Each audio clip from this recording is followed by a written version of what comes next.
Hai teman-teman semua, kembali lagi di channel Pendapat Joseph. Hari ini adalah review AS Roma melawan Juventus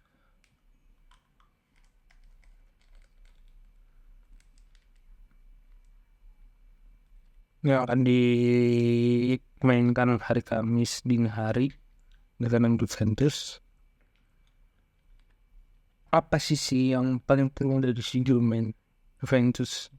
Selain dia perlu terus beberapa pembeli, memang sedikit pembelian, tapi lebih sedikit pembelian dibandingin Roma, tapi turn on ya, karena hari ini mereka sudah menginvest banyak hal ya untuk musim lalu, hingga sekarang kita bisa menemukan bagaimana squad ini cukup stabil.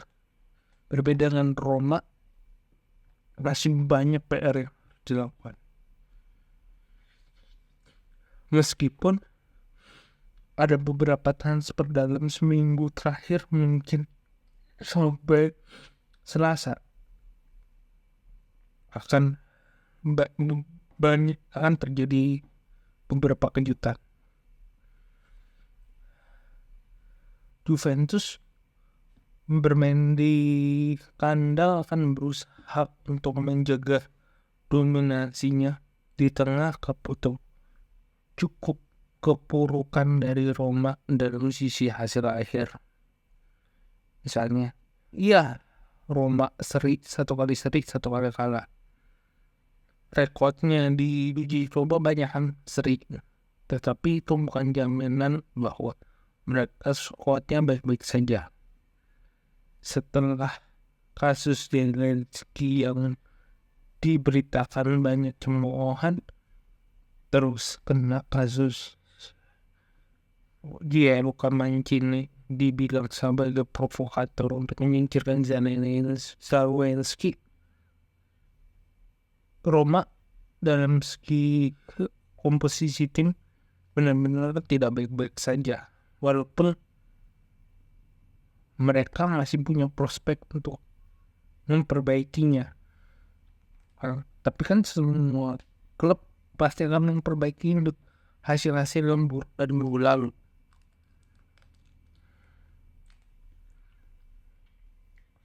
Nah, itu yang akan dicoba oleh Daniel De Rossi, walaupun kalau dalam segi pemberitaan maupun segi efek dari luar ke dalam, sama yang terjadi di dalam sekarang, itu sama-sama memberi lebih banyak efek buruknya, lebih banyak efek negatifnya, karena hasil belum positif mereka kena isu, padahal mereka berusaha untuk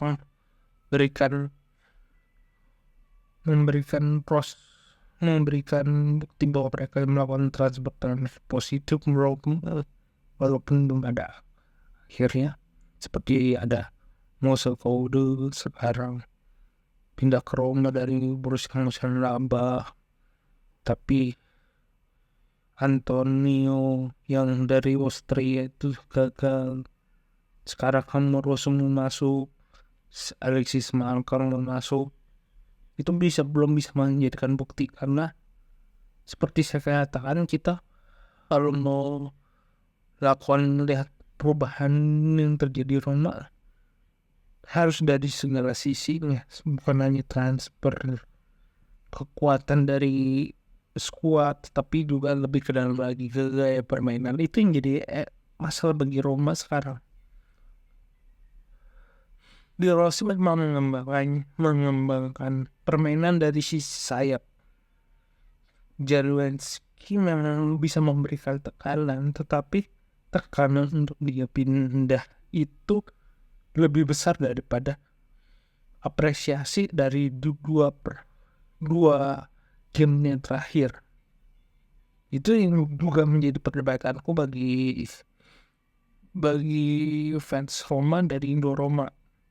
Kalau mereka mainnya Pellegrini, si Rosen Pellegrini cabut karena underperform, jalan nanti kalau bisa cabut, underperform, tendang nggak karuan. Tetapi bagiku ya semua juga harus dilihat bagaimana squad itu berjalan. Bagiku Pellegrini lagi masih belum on, Zelensky ada prospek perbaikan dari dua laga terakhir juga tidak pernah dapat apresiasi. Itu yang jadi menurutku bermasalah. Hingga pada akhirnya kemungkinan bahwa Roma kalah di laga ketiga itu lebih besar kalau Roma tidak memberikan strategi cadangan seperti yang aku katakan. Ada kalanya klub itu harus bisa melakukan strategi cadangan atau strategi dadakan untuk bisa memperbaiki skuad yang ada. Maksudku begini, Roma lagi permainannya lagi nggak oke. Tapi bagaimana caranya? Ketika melawan lawan yang sedang dalam performa bagus, sedang punya peluang besar, mereka mengandalkan kemampuan mereka maksimal peluang yang ada. Ini jadi bagi Roma untuk menghadapi Juventus, karena kalau dihitung dari hasil skuad, hasil positif pelatih, walaupun sama-sama pelatih baru, Mota lebih pengalaman. Skuad Juventus sedang dalam masa pembangunan, sedang dalam kenaikan, menjadi PR bagi De Rossi ya. Dia masih melanjutkan skemanya tapi benar-benar menemukan hasilnya, dan itu jadi PR. Sekian dari saya, kurang lebih mohon maaf. Jika suka silahkan like video ini, subscribe pendapat Yusef. Jika ada kritik, saran, tulis komentar. Jika ada keinginan berinvestasi, silakan klik link yang di deskripsi. Akhir kata, terima kasih.